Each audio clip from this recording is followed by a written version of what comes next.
All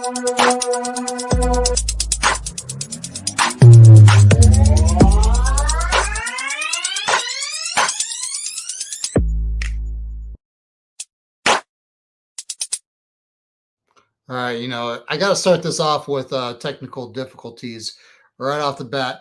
Hey, everybody, you got Eddie from Off the Deep End Podcast. He decided to come down here and check out my studio and make fun of my my couch that's like full of dog hair. And I got 3 dogs. I'm so used to dog hair. I'm surprised you didn't see me covered in dog hair when I showed up here. So. It's because you put on a new shirt for me, man. Yeah, well, I was covered in escalator grease. I had to put something on. I didn't want to splatter your walls with 50-year-old escalator grease. So. Yeah. So we so in this room it's hot. There's no AC in here. There's wires everywhere. We're like tripping over trying to set it all up. But here's the thing. It's like, everybody looks on here and they probably think, oh, wow, that's a nice place. But it's always a work in progress. Well, you have this beautiful memorabilia behind you and a whole lot of coins, way more the coins than I have in my house. Bro, that's just a fraction, man. I can imagine. Open that thing up right there. There's some more. Oh, it's probably full. Probably full. Yeah, I have like 15, I think, or something like that. Yeah. So, why don't you tell us about Off the Deep End podcast? Tell us what that's all about. All right, man. Well, first, of course, thank you for having me. It's always really special when 2 people who do a similar form of, I would call it in a way therapy, but for others, also for the listener, it can be they could be gifted some tools while they're going through their process, whatever is in life. And anybody can share a story and have somebody connect with it. I mean, I can connect with Lion King, or not as much with The Little Mermaid, but I can connect with a movie because it has a storyline. And I really think that sharing people's stories and having conversations about experiences, whether in the military or just in the regular world, it's really interesting to be able to have those conversations and share them with the world. So I started the Off the Deep End podcast when I was looking at the political climate and the climate of the world. And I realized that so many of us are having these arguments that we never would have had like 10, 15 years ago. Right. What if we renormalized having conversations with just people and sharing life stories, and maybe one person out there could find some relation to that. So it's all about breaking down walls. It started off with just breaking down walls and kind of reconnecting other people through other stories. So it started off with just me having a conversation with my wife. My first episode, I had like 127 listeners, and I was getting message after message. Thank you for being transparent about this. I know that it's hard to do this in relationships. Like I've been with the same lady for since high school, right? So, well, congratulations! Thank you, man. Yeah, we just hit our 10-year anniversary, and hopefully we get into this new house and we can really celebrate. But it started off with just having a simple conversation, and then it turned into so many people have different experiences that they can share. And I started having anonymous episodes without videos, with domestic violence survivors, sexual assault survivors as well, and people who have gained, unfortunately, a lot of the time, painful experiences and turn that pain into perseverance. And they've triumphed over their tribulations in life. And that it came so inspirational for a lot of different people. Mostly, I would say off the bat, myself, listening to these conversations, it awoke something in me I never experienced in my life, which was to be empowered by other people, having courage, and connecting with other people going through tough times really give me good perspective. So now it's turned into something completely different. I love sharing other people's stories. I love having real, truthful conversations about real issues that affect us as human beings, especially as vets. And it's been a blessing to help fuel other blessings to other people through stories. I'll get bombarded with messages about this. I shared with my cousin, and he stopped drinking, and now he's present in his daughter's life, and he's not suicidal anymore. That stuff is really awesome. So it's become very impactful, and I am just blown away with what it is. And it's unique to me because it's never about me. I can always get uncomfortable. My hands are already sweating sitting here talking to you. With things being about me, and the one thing I do get out of it the most is sharing it with other people and hearing the feedback. That's the most rewarding part of it all, is what it's turned me into, because I'm more compassionate. I'm more understanding now. Yeah. And it's made me a better person. Sometimes I know whenever I listen to other people's stories, it's like really hard for me to separate myself from their story. I feel like I'm a very empathetic person. So like, I know whenever I listen to somebody, I got to remind myself like, hey, remember, you got to kind of shield your heart whenever you listen to some of these stories. Because, bro, some of them are like, wow, it just leaves you speechless. And I've listened to some of your episodes, man, and brother, what you bring to the table, I think the thing is, it's like you probably attract a lot more guests to come on your show because you don't have video yet. You know what I'm saying? Like, it's really hard for somebody to get on there and share their story and seeing themselves at the same time. But once they kind of talk that out and they start learning how to deal with it, I think that, like you said, it's a form of therapy, not just for. I mean, honestly, selfishly, I get therapy from doing this all the time. Absolutely, and it's I get in trouble all the time speaking my mind.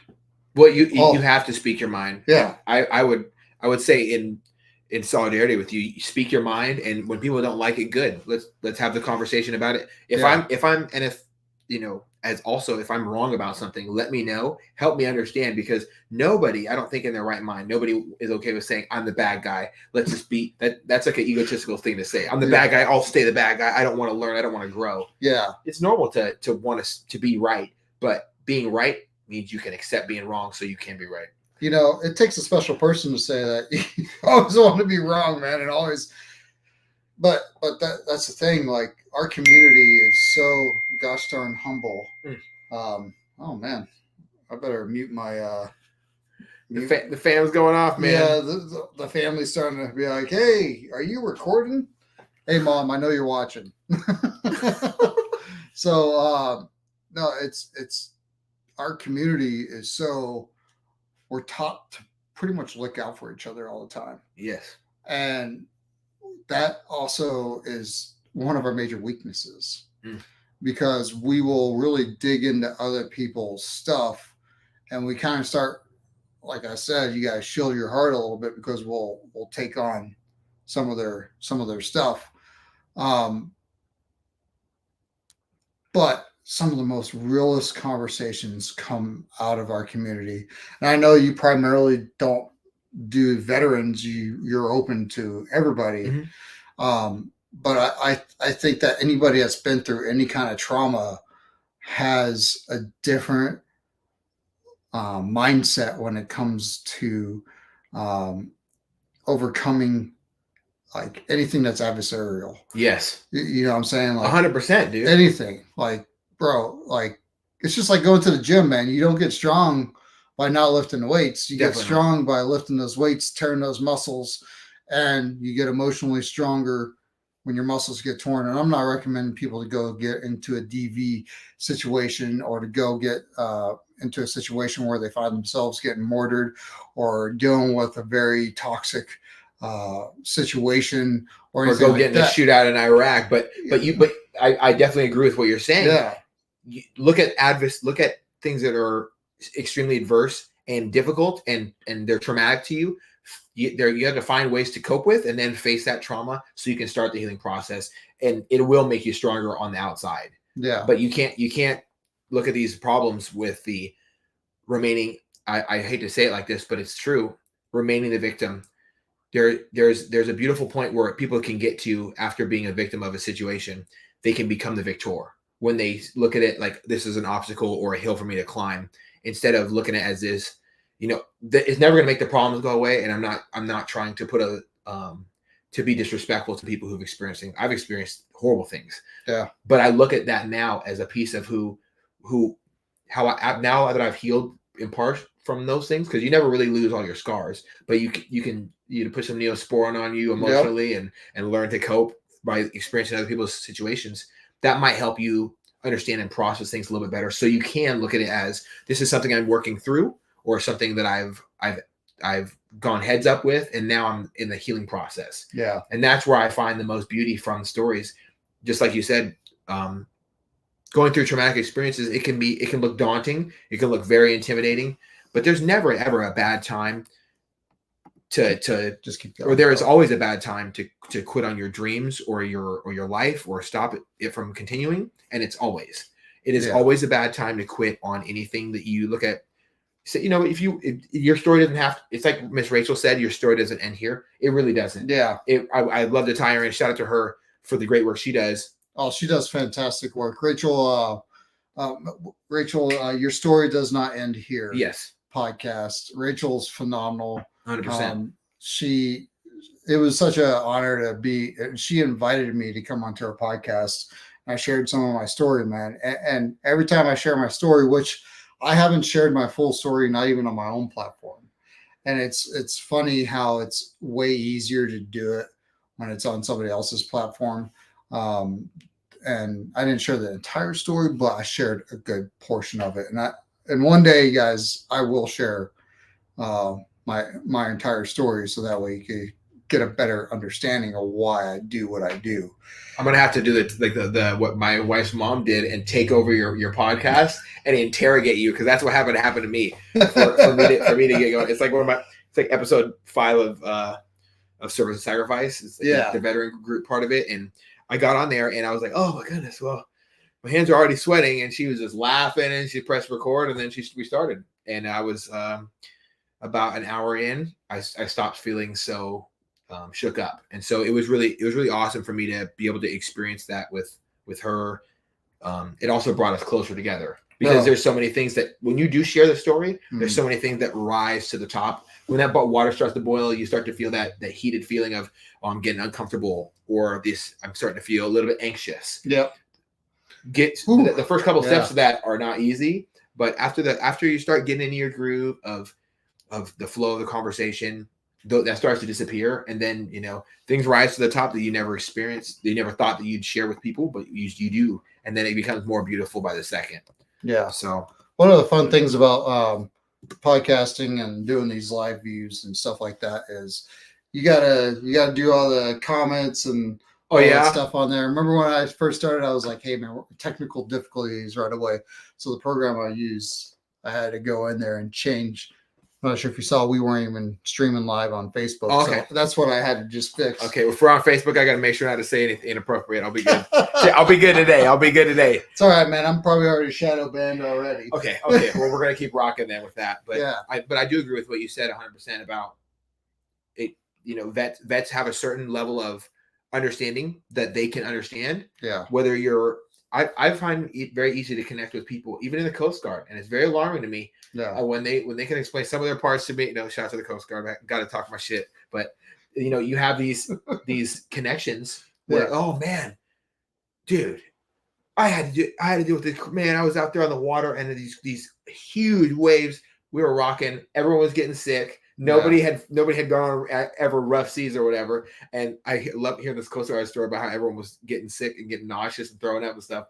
And I'm losing it. I spit out my drink talking to this guy from the Coast Guard, because I never saw someone who he was joking around about the Navy, and I was letting go, because normally I don't get normally annoyed or whatever. Well, the Coast Guards, man, they're on a little tiny ass boat, so they're like getting tossed everywhere. Us in the Navy, I mean, we do have our small ships, but when you're on a carrier, bro, it's like smooth sailing. Mm-hmm.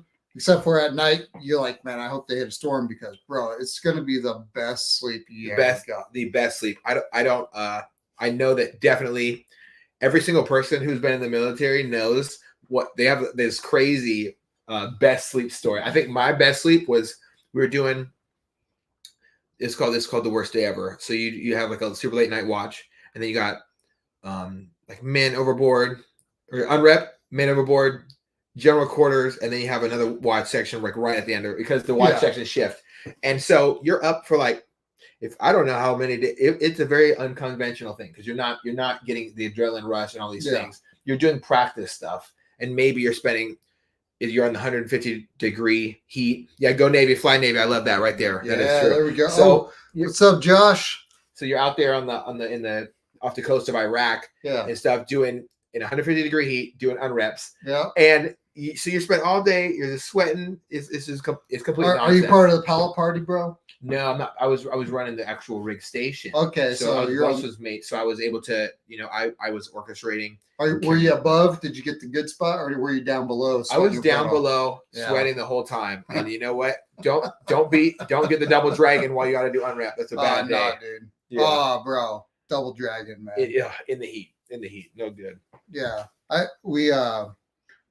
man, Double Dragon, bro. Before COVID was ever a thing, Double Dragon would take down an entire ship, bro. Whole ship, one by one. No one was safe. You could stay away from everybody and still get it. I definitely think it was airborne, and I think it lives in the ship. Yeah, I'm 100% sure. It only comes out whenever you hit good ports. Oh, definitely. Yeah, I started getting like 10 things of Pepto-Bismol and digestive enzymes and all sorts of stuff to make sure I could process food coming through me. So, I don't know, man. It's something that I got to work on finding a solution. Maybe I should just quit my job on escalators and be a scientist and try to help people's stomach. Yeah. Oh, look, hey, Yogi's out there. I know Yogi's doing some awesome stuff. Let's go, Yogi. So let me ask you this then. I'm going to kind of just switch gears here and ask you what's your favorite part about podcasting? What's the most impactful thing that you feel from everything? Bro, after I'm done with the podcast, I feel like I'm on cloud 9. It's the ultimate high. Every time I do a podcast, man, it's like it energizes me. Talking with fellow veterans, sharing in their stories. And I mean, even after I did, Yogi and I, we achieved, we did 10 recordings in one day. 10 recordings, bro. You know how long that takes. Oh, yeah. So that's pretty wild. Bro, that was a whole day thing. And it was freaking amazing, dude. It was amazing. Like just being able to do that. And there was a lot of things that happen in the background. Yeah, it's not just hitting record, which is the most important step. If you do want to do a podcast or anything like that, yeah, you do have to press record. You just got to hit record. Here's the thing. Everybody that supported me during that, my wife doing the extra stuff that needed to be done that Friday, so that way I could actually stay dedicated. She was, make sure that the kids were taken care of, the farm was taken care of, so that way I could focus on that.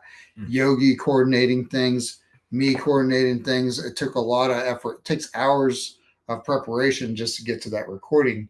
And then afterwards, you got to do all the episode editing, which is honestly probably the biggest detractor from doing podcasting. Oh, it really is. I mean, I try to stay away from, well, first I want to say it's crazy. 10 episodes in a day. I did 13 in a week. And but they were all very heavy episodes. And yeah. but 10 in a day, it's pretty wild, man. 10 recordings in a day. I'm gonna have to try that one day. I'm gonna schedule it. I'm gonna start at 5 a.m. and look at what people on the East Coast and then work to the West Coast. So that's the best way to do it. We had people from overseas, so we had to get them in first. We had a guy in France. So we had the Veteran 100 Club, which is a pretty awesome organization. They came on to our group. It's literally just a correlation of veterans that are helping other veterans set up their businesses, get their VA benefits at no charge to them. Good. It's literally just helping them get set up. And the Veteran 100 Club was a good portion of the people who came on and hung out with us. And then we had quite a few other episodes. In fact, Ryan Logan, his episode is going to be airing tomorrow. He was one of those. So the next few episodes that you see is actually a result of those 10 episodes. Good, man. But also one of the things that I never thought that would ever be possible with this podcast venture is the people that you get to meet. Like, bro, I got to go golfing with NFL football players. I got to hang out with some movie stars. I'm like, what is this? Like, and really, it's just because all I did was hit record. Hit record and tell people about it. People are interested in hearing other people's stories. And it's not like I'm sharing, it's not like Chris is coming up on the mic and telling his story over and over again, because, geez, I'd probably punch myself in the face over and over again. But it's when it's a whole bunch of our brothers and sisters that served and they're sharing their story. That's just like, it lights me on fire every time I hear that, man. I love that, dude. I'm going to start using that. Lights me on fire. Well, it definitely lights me on fire to interact with people. I think every single one of us humans craves interconnectivity. And you talked about meeting movie stars and people, athletes. And yeah, I think it all comes down to everyone's craving this connection. And I think we find one of the strongest connections and strongest bonds in the military. Yeah. I don't think I'll ever have a relationship as a friend with somebody as tight as I made in the 4 years of being stuck with somebody for 4 years. These people can become your brothers and your sisters. And I really felt overwhelming sense of family with them, stronger than a lot of my actual family members. Because they have no tie to you. Yeah. They're sent from a different state far away. They don't have anything to do with you other than they sign that same line. Yeah. And every time I hear about somebody who did sign that, I know this is someone I can at least kind of trust. This is someone I can kind of at least depend on. At least they had the same idea as me. And I think we crave that. Whatever political climate in, doesn't matter. Who the president is, or if he's how tired he sounds during a debate, none of that stuff matters. What matters, I think, is us finding connection with others and the bonds that we create from the military. They're extremely strong. And I think that's one of the main driving factors.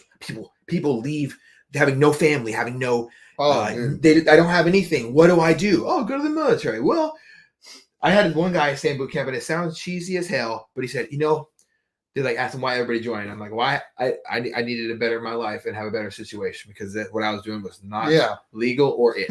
So, and the one guy said, I joined because I knew I needed to become a man. And I was like, yeah, it's a good answer, man. Hey, did you see what the VP select for the Republican ticket said? Marine. Yeah, so he's a Marine, right, Vance? And what he said was it helped him get into adulthood. Well, Marines, adulthood. Yeah. I mean, I think honestly the military it's a huge branch. It brings you to that next step. Yes. Like it really does. It's kind of like hitting the fast button to get, experiences, to get training, to travel. I mean, I joined the Navy and I went straight to Washington State. Lucky you. I'm like, what? Lucky you. I would have. We could have trained. I was in Norfolk. Oh man, that's horrible, bro. Disgusting. I joined out of Washington, and I got stationed back in Washington. I'm like, what the heck? Well, I had choices: Virginia or Washington. Okay. I was making sure. I was about to say, well, you could have gone to Virginia, man. That was wild, man. Yeah. Oh, bro. E4 Mafia, bro. The E4 Mafia. There's nothing more important than the E4 Mafia. Yeah. I think that having as soon as you hit E4, everything changes. Not just the pay, okay? It is not the biggest pay change. That needs to be bigger, I would say. The E4 Mafia is literally about to get its biggest boost if that dude does make VP, bro. Because you'll have an E4 Mafia head honcho. Yes. Was he a bandit? Was he a little E4 bandit? Yeah, he was. When I got out, I was at E5, and they said that people I was deployed with and mentored by said that I was definitely going to make it all the way to chief and keep maybe sprint past it if I'm lucky. And it was overwhelming for me to hear that at a young level of leadership. I didn't even know who I was or what I was doing. I'd experienced some crazy stuff, and I'm like, damn, what's going to happen next? I just had experienced. My dad died when I was deployed. I was stuck out there, like not knowing how to deal with stuff. And I had my big family, my big Navy family, right, come and surround me with love and support. And I was just overwhelmed with this sense of affirmation. And I got it in recent times with my traumatic experiences or just trials and tribulations of life, dude. Everybody does. But it's overwhelming for me because for the first time in my life, I had everyone come around me. Didn't care if they liked me or not. And they said, we got your back, man. You don't have to worry about something. And they didn't care, what I said to them last week. They didn't care if we got in a fight before. They didn't care about any of that. Everyone showed me love and they put that there and sent out their hearts for me. And I think that's something that we can get in our hard times too. I've had it across the board. My buddy lost his mom on his birthday when he was in the Army. And while he was in Iraq. Yeah. And so what type of mental state how do you even process that in a sentence? It's hard for us to even think about. Let me flash back to 2005 Thanksgiving in Bagram, Afghanistan. It was my first tour in Afghanistan, and bro, it was a freaking snowstorm, and it was just blowing my mind. I'm like, I'm in Afghanistan in a snowstorm. But it's the high elevation, bro. It's super high. It's super high elevation up there. In fact, you're in different PT standards for physical training if you do any PT tests out there. But we didn't because we're exempt during that time frame. But my brother passed away. Damn. I'm sorry to hear that. And I got stuck for 4 days in Afghanistan in a snowstorm. And the brotherhood definitely is a real thing, you know, that family mentality. I mean, that's the first time I had Listerine in Afghanistan too, man.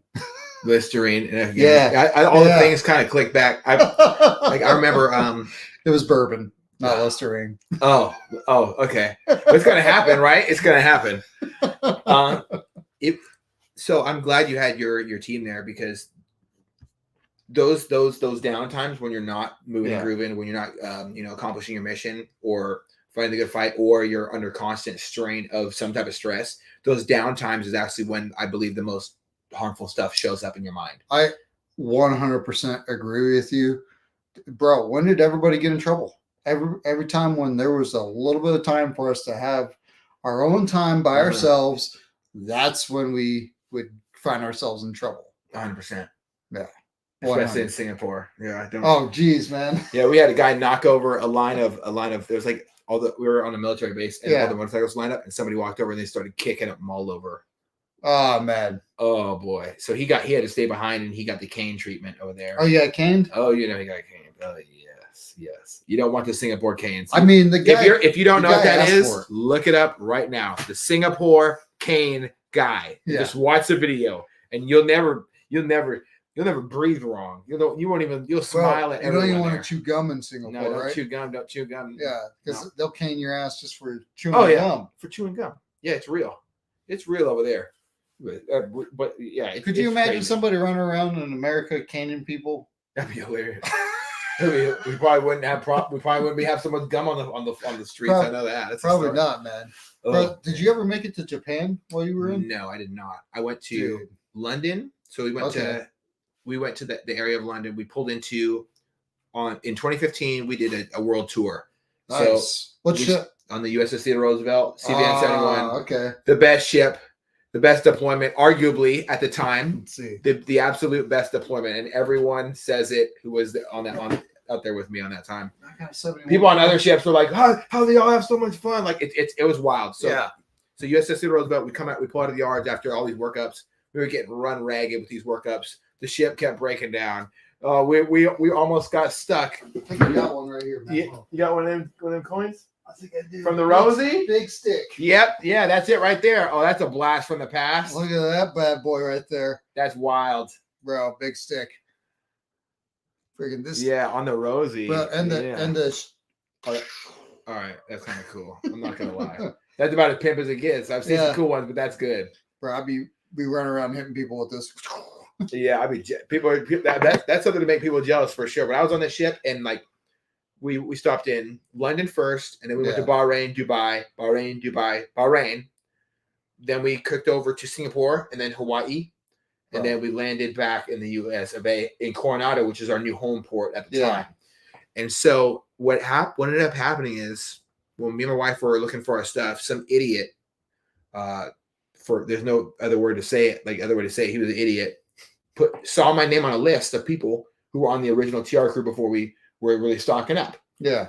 Said, okay, well, this must mean he has to transfer with the crew back to Norfolk. When I was supposed to be a West Coast sailor. Yeah. So I was supposed, because my family was on the West Side. I'm geobaching. I've geobached for 3 years now. And now I'm on the wrong ship for over 100. It was 109 days. They sent me back to Virginia on the wrong ship when me and my wife were supposed to be house shopping on the West Coast. So you can imagine why I got out at 4 years. You know, it not just because of the strain it put on my relationship, which is, horrible, but damn, like being sent to the wrong ship. And then my detailer was like, "You're on the wrong ship, bro. Your orders say get on a plane, go down to personnel." I went down to personnel. Turns out my lieutenant commander at the time, first lieutenant, was calling my detailer to just keep me. Yeah.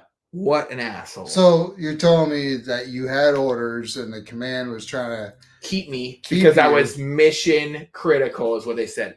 I also had packets denied to further my career, which was extremely insulting because I want to serve at the best way possible. Yeah. And if I don't feel like I'm ready for it, I'm supposed to be put in this normal job, and I want to test my water somewhere else. They should have allowed you have to let young sailors aspire, and they clipped my wings. So that that's super frustrating, dude. 109 days, and we were house shopping. Like I took 2 weeks to leave. You know what I'm saying? We were really going to do this thing, and so between that and a couple other issues, I made the decision to get out, and we were pretty unsure about getting out and not knowing what to do. We had a kind of a plan, and it turned into something positive. Yeah. But at first, it's when you get out, you don't really think that it's gonna not if you get out kind of unexpectedly. How many years was it again? 4 years. I did 4 years. Bro. E1 to E5, 2.5, all 3 warfare pins, qualified in as much as I could. IDW too, bro. Yeah, all of it. Yeah. Damn, dude, look at this guy. Well, I wanted to have a good package to submit when I wanted to go to like SWIC or something like that. But yeah, like I'm not gonna say that I would have. Who knows what would have happened if I'd made it through buds? Who knows if my knees or my ankle? I had my buddy who broke his leg twice in buds. Bro, I know some really badasses that did not make it all the way through buds. That's a real butt kicker, dude. And some of them went through twice. And the ones I go back through twice, bro, mad props for wow. It's a significant heart. For freaking sticking it out, man. And I got some friends that are on the boat teams, man. And those guys, oh my goodness, those guys he sends me pictures all the time. He's like, hey, bro, check out my picture in the office while he's like dropping out of the airplane. I'm like, come on, man. Yeah, and that stuff's sick. I mean, like, I've got when I was looking to further my career, it would be you go to the gym at midnight on the side of the aircraft carrier, and you'd see me running on that kind of that beautiful art treadmill, sprinting, and doing high intensity training. And after working all day, I was really, really trying to get in the best shape possible. And I didn't have any idea what I was doing as far as fitness back then. And, it was just really unfortunate that bad leadership can run people out of the military. And we're seeing right now a horrible crisis. It doesn't take an expert to know what the problem is. We've seen the news articles, lower your standards. The standards are low already. The standard of leadership has been extremely low. We're losing amazing people like BMCS Brontes, Senior Chief Osbury. People, they don't make chiefs like that very often. And I really love the fact that I was around leaders in tough times for me. Yeah, that gave me tools that I'm still using today. Yeah. Hey, Yogi, hop in. Wait, you didn't call me in. What about me? Tag. I'm tagging you. Tag. What's up, man? I walked in at the best time. I love that. As a matter of fact, the guys from Atsugi yesterday, I'm not gonna name drop them, but we were having a really good conversation about that part of the leadership and how a lot of the great leaders are unfortunately leaving. And then another part of it is, with the new retention tool that they created, is of the taking the senior chiefs. First it was the master chiefs, they tried it out last year, now it's the senior chiefs, to where what do they call it, leadership marketplace or whatever, senior enlisted marketplace, to where they, in order for you to be able to take the next rank, you have to get orders, execute orders, be at your next command before you get pinned. Yeah, isn't it crazy? That's crazy. So if you get picked up this year, right? And these are a lot of people this year. I'm not one of those, so I'm cool with it. I don't care, right? No dog in the fight on that one. But a lot of the people that picked up this year, senior chief, they're not able to get pinned and or execute that because they have to pick up a new set of orders, execute before they even get a chance to be promoted. And that's kind of unfair because, let's say they just checked into a new command. Right? Yes. Let's say they just checked in. They pick up rank. Now that command's going to lose that manning. When maybe they had a senior chief position that they could slide them in, and open up that person's billet back up. I think that's nonsense. But It's but nonsense. but to be the devil advocate, right? Because we're all about having different perspectives. I say that that's also a very smart move, due to the fact that some of the senior enlisted, and not even just senior enlisted, just all ranks, right? Um, you don't want to go to the next place, even though you need to for your orders, right? So what do you do if you're on shore duty this year and then you fail your sea duty screening on purpose? Not saying that some people do that, but I mean, if we you got fail it, then you're we know that happens. I'm sorry. right. Exactly. So if that happens, then Well, not only are you hurting the people that are on the next place waiting for you, right? But at the same time, you're hurting the entire Navy because you end up just staying stuck in one place. So I can see both sides of the coin. You know what I mean? Right. But you're right to where the part of this conversation that I walked in there saying that the Navy is losing a lot of leadership. They are. I think I can understand your point, and I agree to like I would say like 98% of the time it definitely makes sense. I think that it's important for any leadership book to first, or any leadership group out there, whether it's any government organization, non-government organization, any person who wants to be even a father, right? Anybody, any man, any woman, any child, everybody should actively be educating their mind, not just to come up with new ideas without education. So the book Extreme Ownership by Jocko, really, absolutely, 100%.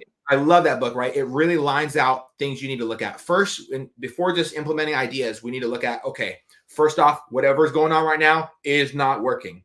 Let me ask. A big part of being a leader is understanding that your subordinates are going to have much better ideas if you're not actively involved. If you're in the Pentagon, you're going to have no idea how to deal with veteran suicide or active duty sailor suicide.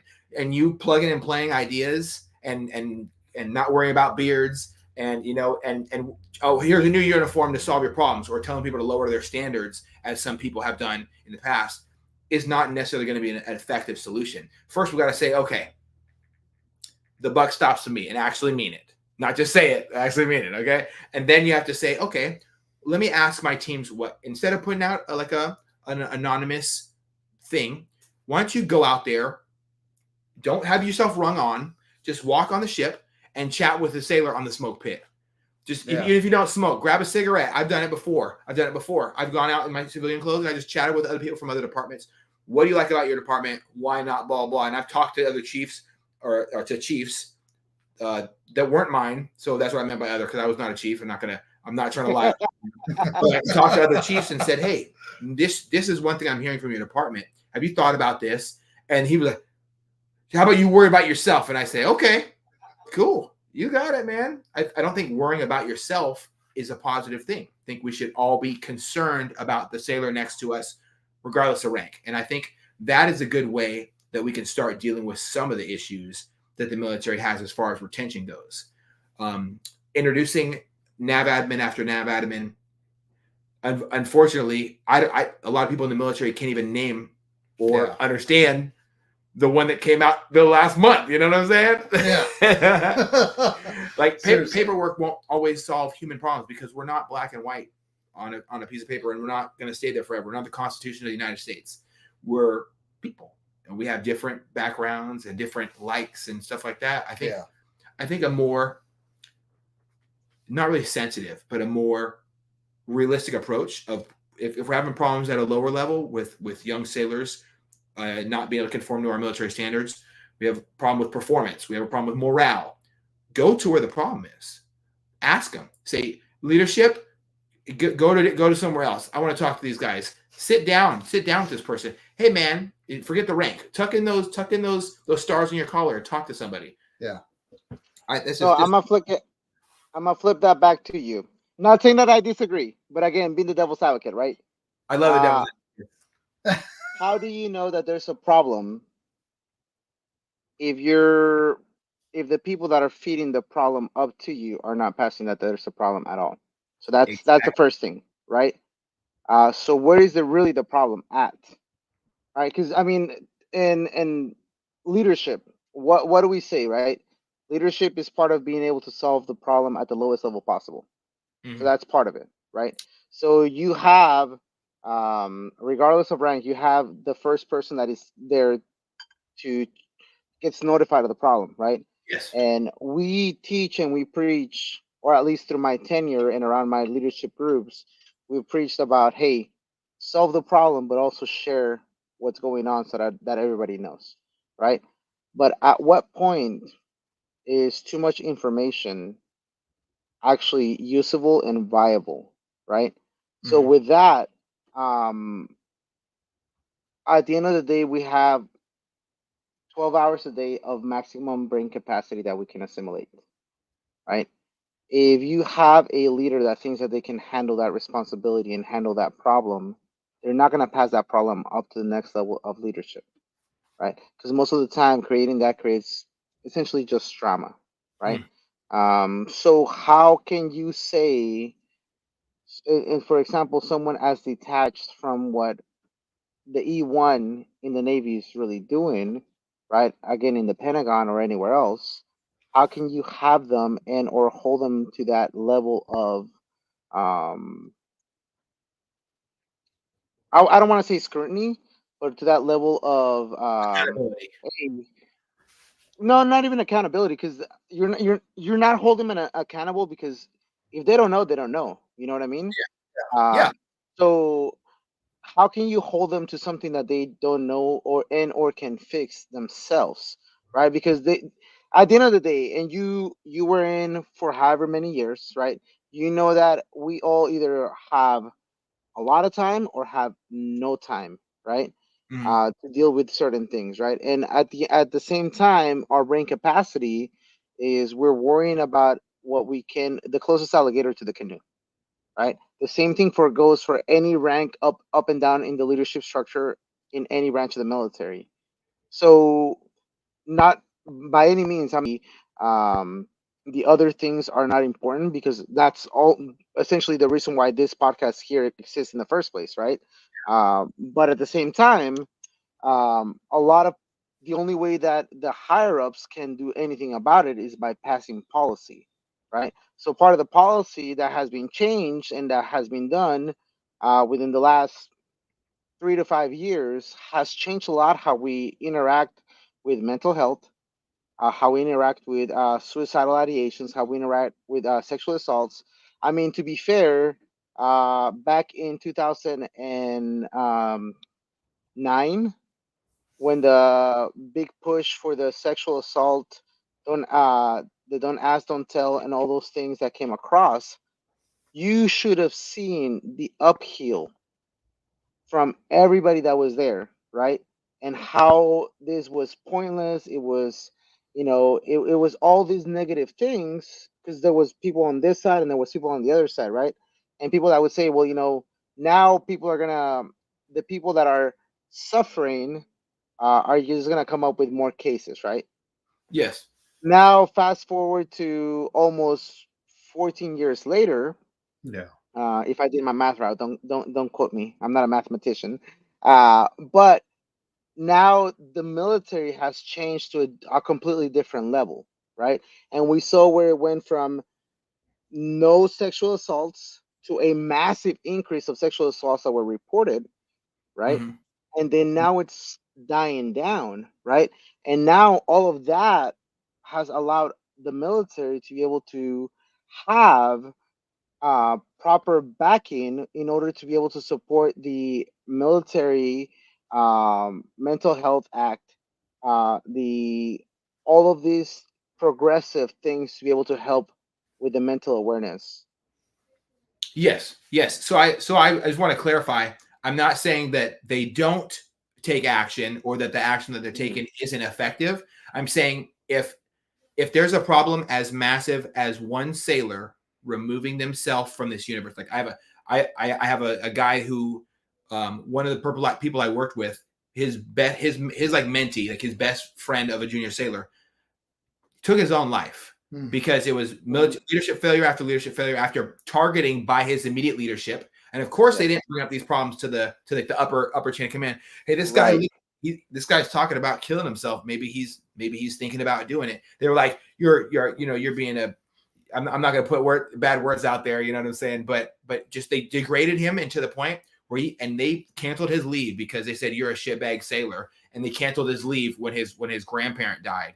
What do you think the leadership above never got the information? Yeah. And I would say that the cure to finding bad leaders, that something as small and as huge at the same time, because for some people it's a number in an office. If they've never even been in the military, it's like, oh, this many vets killed themselves, or this many military suicides there are.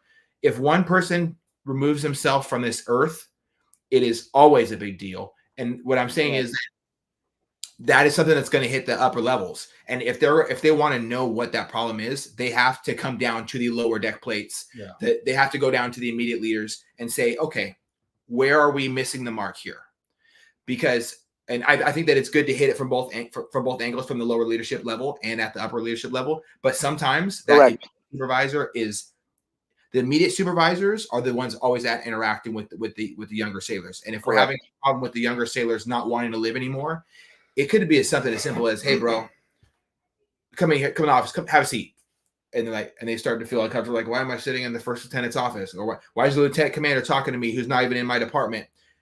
Is everything okay back home? Because I've watched you walk around here. You're not making eye contact with everybody. Is everything okay? And I this is a practice that I took on, and I was just I was in the E4 mafia, right? I wasn't nobody special, but me asking this little girl who just left her house for the first time, I asked her what happened. Her brother by marriage in the family was murdered, and they wouldn't let her go back home. It wasn't her immediate brother. Bro. Like, you never know what someone's going through. And that was a mental health crisis. I said, hey, let's chat for a second, when she was standing over near the railing on the back of the ship. And I've already, at this point, I had already, with a couple people, tackled somebody off the back of the aircraft carrier before taking the do not resurface jump. And so what I'm saying is that I don't want to come across like I'm bashing the practices. And No. But sometimes they're not going to ever hear about it because of that immediate leadership. And sometimes the best way to do it is to throw caution to the wind, to tuck in your collar devices and just be like, hey, everything all right, man? And I was terrified when I heard that, because I understood the mental strain this person was under. And I think that what I'm trying to say is that we can all make a difference with other people just by saying, hey, everything okay? Because where's those jokes? And you don't have to call it a training timeout. Yeah. You don't that can be uncomfortable. Yeah, and you don't have to do none of that bullshit, none of that bull crap.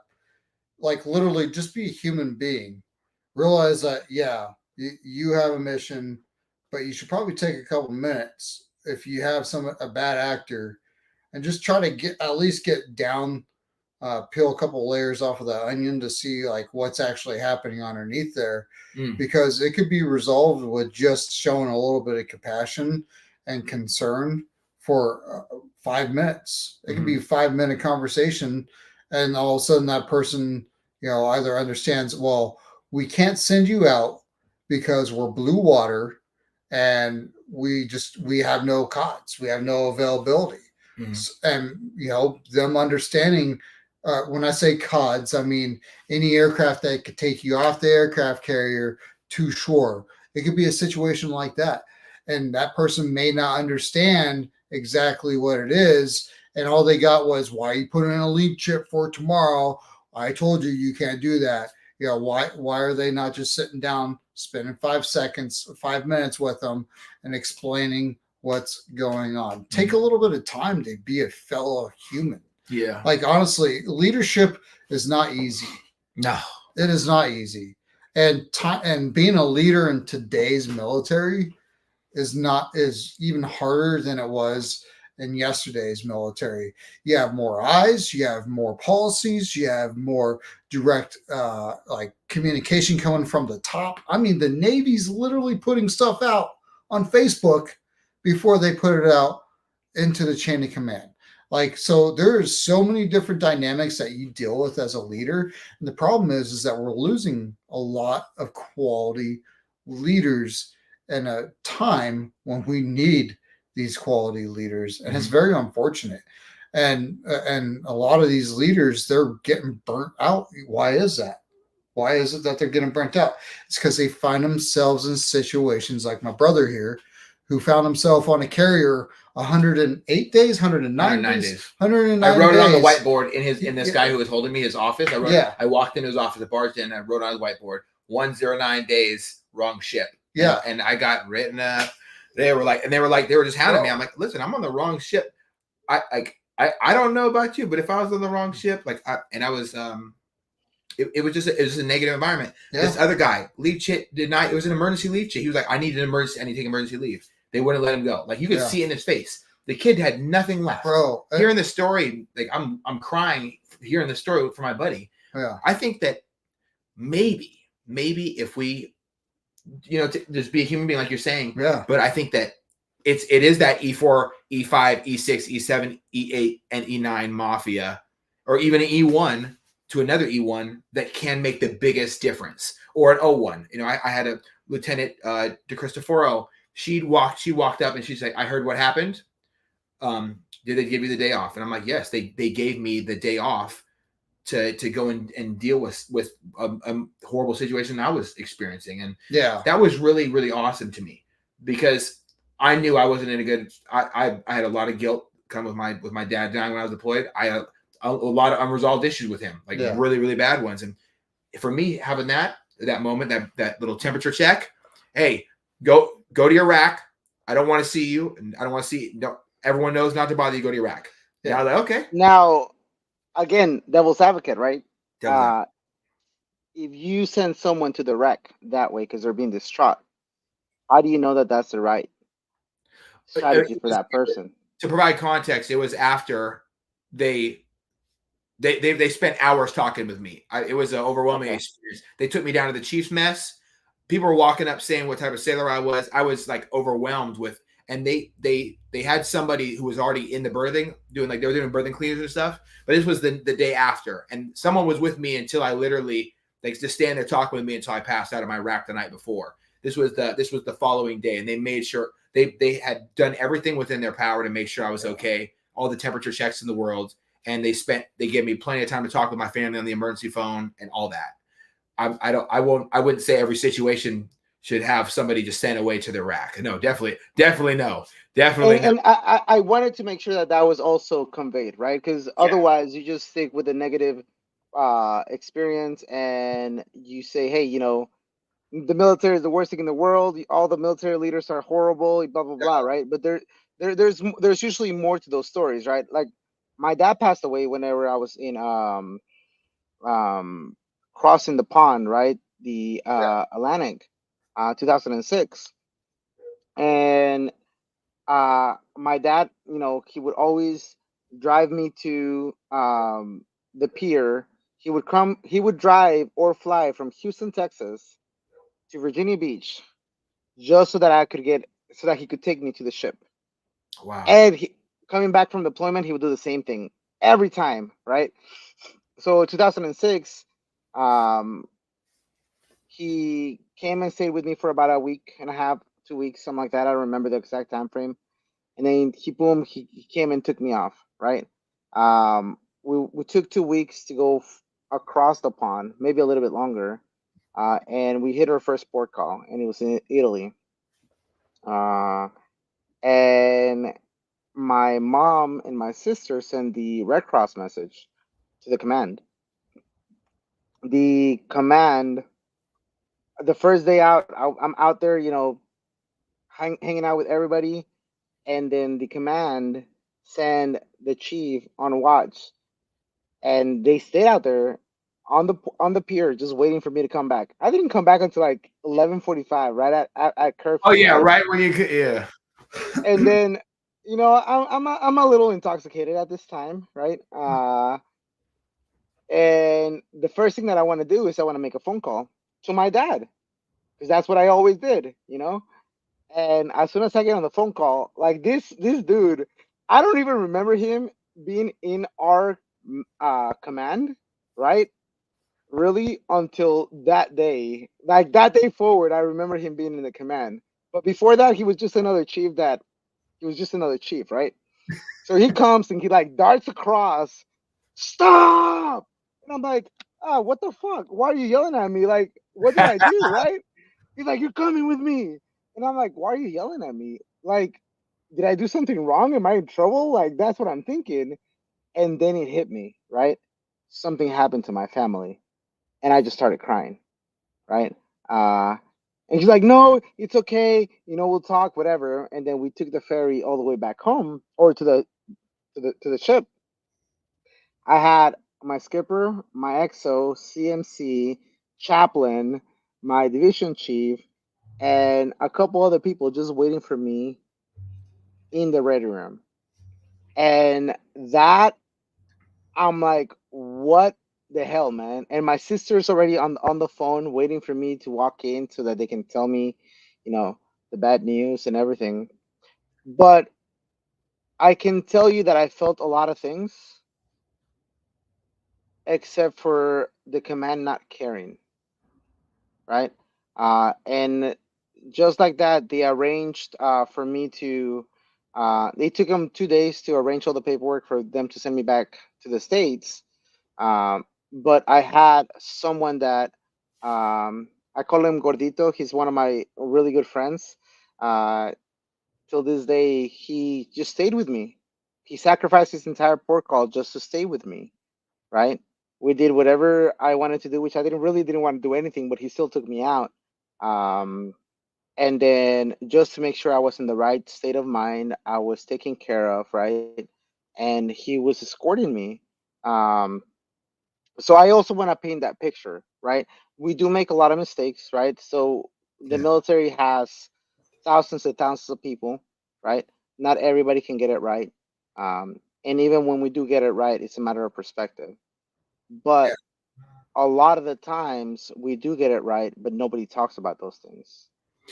And that I just want to say a couple of things, man. First of all, I'm just horribly terrified, and to be in that situation is horrible. And I'm really thankful that you had everyone there waiting for you, man. I I feel it's almost like a nightmare with when you just said that, because it brought up every single memory of this very similar situation for me. And that my whole command was my whole division. It was overwhelming. It's like that scene in Avatar where in the first one with all the blue people, they all put their hands on you, and like for the first time, they're when he becomes part of the tribe. That was Right.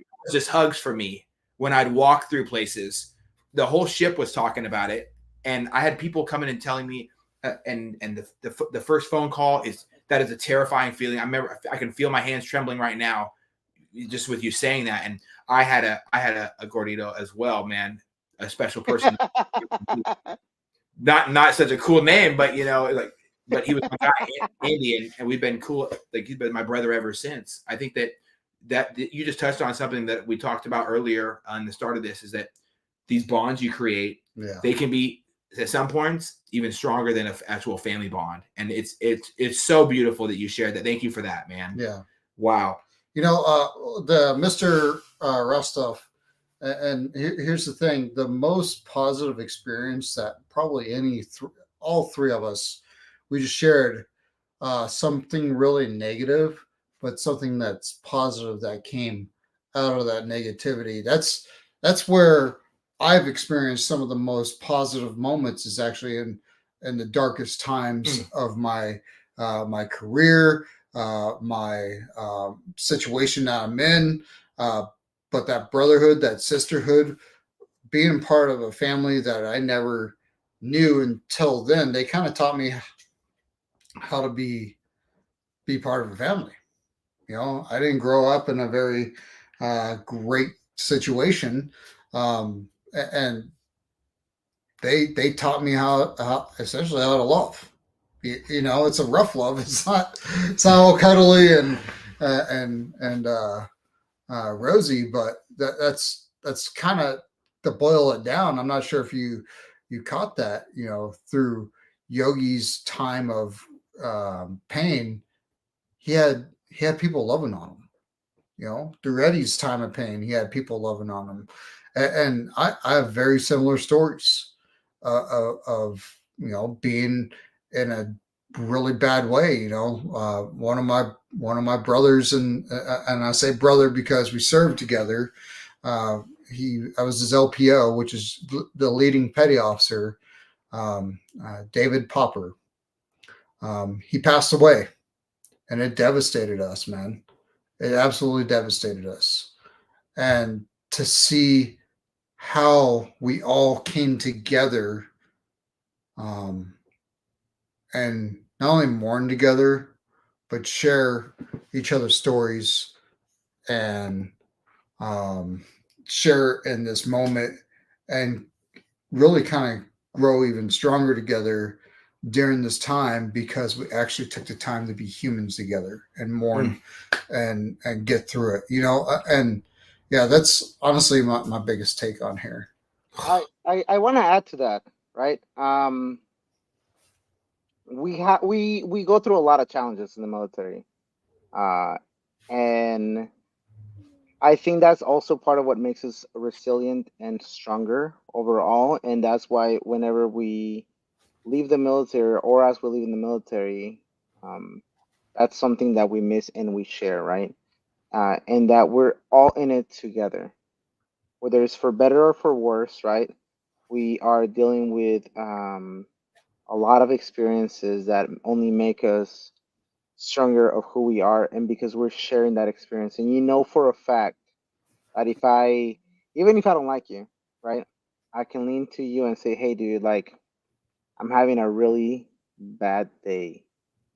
And 9 out of 10, someone's going to take the time and say, hey, what's going on? Like, I might not like you, right? I might think that you're, whatever, but they're going to take the time and they're going to ask, right? So I think that conversation is a two-way street.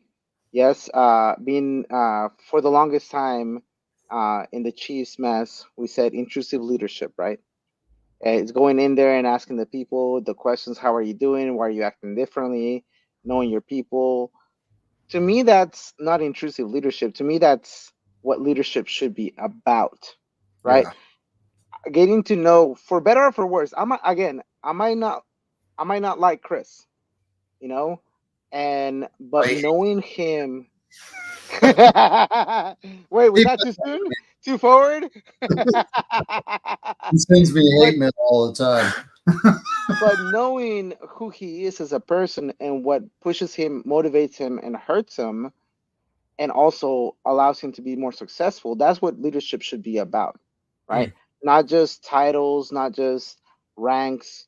It's being able to share that. And with that, we're able to convey a better version of any message.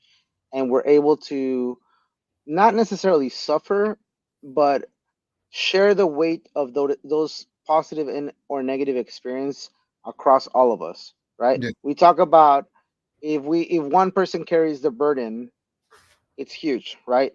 Now, if on the other hand, everyone takes a little bit of that burden off that person, it becomes a lot less and we become inclusive. 100%, brother. Yeah. I love the way you said that. I totally agree. I think that it's essential. It's essential for us to, like I said before, tuck in those collars sometimes and really get to be around somebody. I doesn't matter if they're from New York or if they're like a different football team or whatever. Human interconnectivity is something that we naturally strive for, and I think that having our social media and having phones and stuff like that, it just connects us as a society. It's conversations like these that really, where we can kind of peel back the layers and be the devil's advocate and see different sides of things. Everything. Like, to me, I say all the time on my podcast, like, perspective is so important to me. And the whole reason of me having other people on is not so I can be my own echo chamber. It's so I can hear their story. Someone surviving domestic violence or surviving sexual assault and becoming an advocate for other people, or teaching ladies who experience DV after almost dying how to shoot guns, or somebody overcoming severe mental health issues and trying to take their own life and still being here today and spending the rest of their time after the military service serving veterans. those are the things that empower me to want to be a more loving, compassionate, and caring individual. Yeah. And I think that is to wrap up Mr. Rustuf's question. That's what my favorite part of the military was, the perspective that I gained from amazing, phenomenal leaders, and also bad ones too. So I could understand what not to do. I would never treat other people the way that I saw people treated poorly in the military. And the good stuff, I talk about it all the time, like it's happened yesterday. Yeah. Well, I like the part where Yogi said I'm the better podcaster, so we can end it on that note. Wait. I'm glad that this is recorded because that never happened. So let's go back and retrace the steps, okay? Let's get the information accurately. What did you not say? I just need him to say it back in there. Okay, yeah. I don't tell him though, okay? Okay. What did I not say, Yogi? No. You didn't mention how awesome I am today. That's what you didn't mention. Hey, I don't really understand this question. It says, what do you mean about the military members? So the question is about the military members now using their phones all the time. I'm a little passionate about this, right? I see both the good and the evils on both of them, but I see more, a little more evil than good when it comes to this question, right? The most of the ships, because of even before the COVID crisis, but especially because of COVID, they have internet access across the galley and or the hangar base to be able to walk around with your phone and connect with your people. You fall off a ship right there, man. I tell you, you fall 7 decks down, dude. Right. And it was bad. Yeah. So the good thing, I say the good thing about it is that you do have more. You're not fighting over the resources of a computer, right? Yeah. Because you're walking around with your phone and you're able to reach your family and your friends, and you're actually able to study if you want to. Be proactive, right? Your life doesn't just necessarily stop. The bad thing about it, from my perspective, is that because you're not able to necessarily plan ahead, you can leave things to the last minute, so that enables bad behaviors. Number two, you're not able to disconnect from the media circus that goes on, and you're not present in the moment. You're literally living two lives, one present on the ship and then the other one back home-ish and or through the internet, right? And you're not able to really focus on what's going on there. Again, junior sailors, senior sailors across, they have noticed a huge change on the professional standards decreasing, because all the time that if you had no choice of focusing on your military professional career while you were deployed, now you don't, because now you have that escape of going into whatever social media outlet, right? Instead of focusing on bettering yourself because you had no choice because you were bored, and that was the best thing to do. Yeah, I think we could really spiral into this, and I'm a big advocate for loose lips sink ships, and the problem with operational security. Yeah, I think it's a really big operational security risk. Though I think that there should be some kind of way, and the Navy's been kind of, I know the Navy and other branches have actually tested it out where they gave their recruits tablets when they first. There was a couple test beds on this. Where they gave them tablets as they were going through boot camp. And I mean, if these devices were monitored and if they were managed, they wouldn't work. Yeah. They would never work. They would never work. Dude. They would never work. But the thing is like, I'm so torn because I really did appreciate being able to FaceTime my kids. Oh, yeah, it's priceless. Bro, I was able to FaceTime my kids. But here's the thing, like, I worked my ass off, dude. I worked 18-hour days. I wasn't goofing off. Whenever I got a break, like, I mean, some days I didn't get a break, but whenever I did get a regular lunch break or a regular dinner break, that was my time to be able to go connect with the family and also require sustenance. And I got qualified on tons of things at the same time. And it's really about priorities. But I am also from the mentality of old school leadership, old school Navy, and all that stuff. Hey, I gotta go. Yeah, you're out of time. I'm out of time. We hit 110. We're 10 over. Yeah, we're 10 over. I gotta go pick up my my kiddo. So Yogi, thanks for hopping on here, dude. I know I short noticed him. So we're gonna have to do this again. Yeah, we're gonna have to do this. Absolutely, let's do it. We're gonna have to interrogate him about his story. Which one? You gotta be careful when you say that. The truth, whatever the truth is. So there's one time. Oh, you really have to be careful when you say that. It's gonna have to be like a bourbon and 4-hour conversation kind of thing. Yeah, probably actually. Well, he doesn't drink anymore. Okay, so it's gonna be water and water kind of thing. That's fair. Some seltzer water. I mean, you pour me a glass of bourbon, I probably will take about 5 hours to finish it because I'm not really a big fan. Well, we can do water. I try and the funniest thing is, respect your lifestyle, man. I got more alcohol than a bar does. Probably because you don't drink it. Because I don't drink it. I keep getting it. Oh, thank you. And then I put it on the shelf. Literally, I go open it like in my I'm not going to tell you guys where it's at. It's still my liquor.